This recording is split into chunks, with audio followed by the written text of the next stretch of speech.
So you know how ChatGPT has GPTs or custom GPTs, and Anthropic has projects, Gemini has gems. Well, Cursor has its own version of this.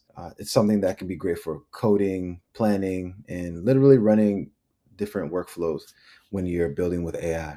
In this video, I'm going to show how I'm using Cursor to create different custom chats that think exactly how I need them to, and why Cursor day after day is becoming more of my go-to platform for planning and building with AI. So I come right into the Cursor chat, and a lot of people, get intimidated by Cursor because it's set up like a traditional development environment.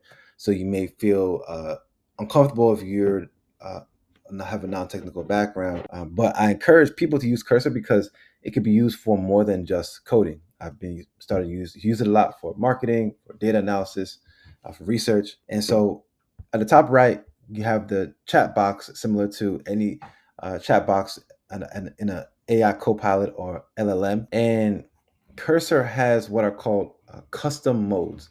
So at the top right in settings, if you go down to chat, at the bottom, you'll see custom modes here. It's beta version. You can toggle it on and off. When you toggle it on, you get the option to be able to now create different custom modes.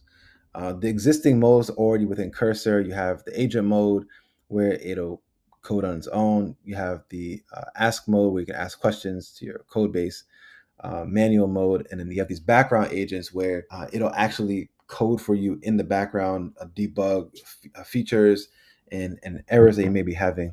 And then you have these different custom modes. So I've created a couple here. And so, for example, I did this planning agent. If I click on it, this planning agent uses Gemini 2.5. If I go and edit it, you'll see that I gave it the ability to run commands. It can also search my code base, and it's using Gemini 2.5 because if I were to bring in a whole project here from, let's say, another platform like Lovable or Bolt, I could then have this planning mode read the whole code base, and Gemini has a million token context window, meaning that it can read the whole code base, and I could then plan the project within Cursor. I could then also have it tell me the status of it, or any improvements that need to be made before even continuing on with it. And then I left out the ability for it to edit, and left out MCP servers because it wouldn't need to necessarily connect to those tools because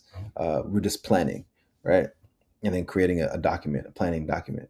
So I call that planning. I have one called code development. Now the code development mode is using Claude for Sonnet, and I give it access to everything. And Claude for Sonnet, the state of the art when it comes to coding with AI, and until further notice. And so was what one would use on a day-to-day basis, and it has access to everything. If I were to click on the drop down for these different tools, like for MCP servers, right now I have DataForSEO, Firecrawl, Perplexity, Neon, which is a database.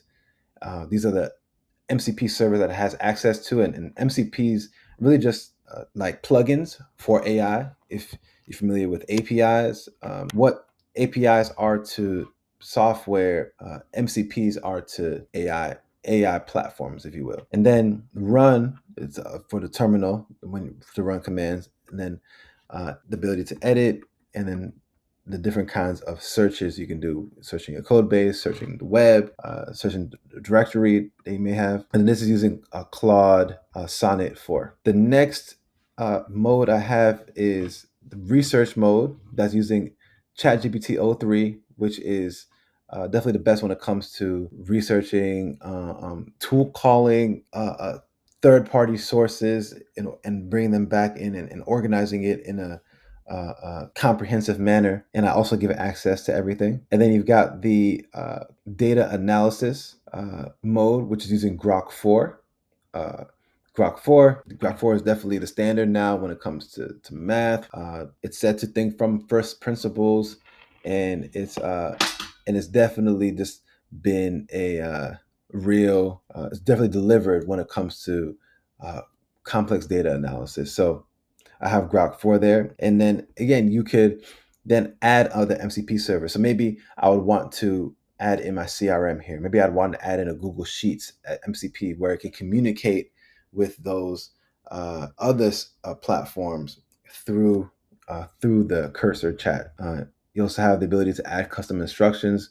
Maybe I wanted to list out its responses in a certain particular kind of way, and this custom responses is what kind of makes this like a GPT or custom GPT or a gem. And so that those are the 8 modes that I set up. So if I were just to kind of go and use one, so I have this idea that I'm working on, which is a trading copilot. And so I have a prompt here that I put together. I'm looking to build a trading assistant web app. I wanted to have the vibe and soft feel of something like a ChatGPT. The idea is I will be able to talk through my thoughts and plans around the trading day, and it'll give an output of what it thinks. So like a trading thinking partner, it should be powered by the Grok 4 API. I would like for the, I guess it would be XAI API. I would like for the template to have a similar vibe to the attached image, to where on the left side you see an ability to create folders and have different files, chats. Help me draft the mockup and run it on local host. So let me drag and drop the image. So I got this image from the site Dribble. Dribble.com is a great place to get design inspiration, and it's going to be inspired by that image.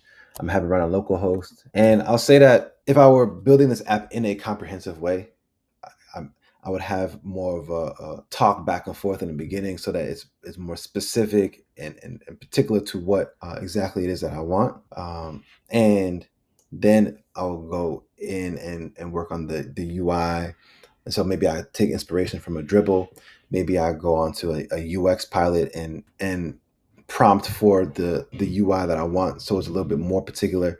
And then I come in and really get busy within Cursor. You can also just put what you have through and see what it comes up with. So that's what we're doing here.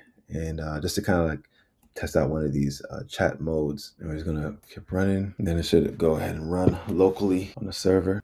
All right, looks like it's done. All right, so here's what it came up with. And then the idea is that you'd be able to give it queries. Maybe it searches the web. Maybe it just gives you back its take, and you can kind of think through your trading plans. You can have different folders and create new chats. So what it came up with was pretty decent.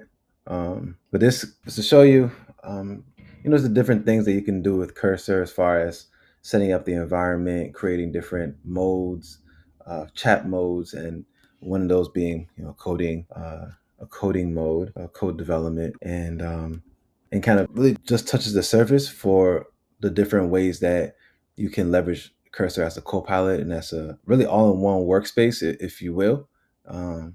So I will be going more layered into the different chat modes and probably adding MCP servers and something that I highly encourage you to do as well.